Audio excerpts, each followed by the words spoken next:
كده بقى ايه، هعمل حتى معلقتين سمسم.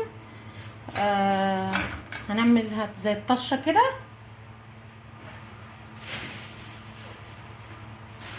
ماشي. الاول ايه، بحمصه كده، بخليه الاول يطلع الرطوبه منه كده.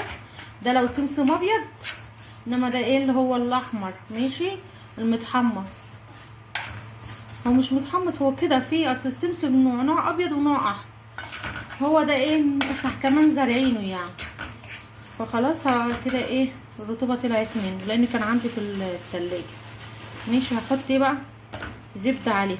تمام، زبده فلاحي جمسي كده ايه، تدي طعم معانا حلو خالص للقرص اللي بتاعتنا. خلاص هقلبها كده وبعد كده هنشوف. كده بقى ايه، الزبده ساحت معايا اهي، والسمسم ما شاء الله ايه، ريحته طلعت وبقت حلوه. ماشي.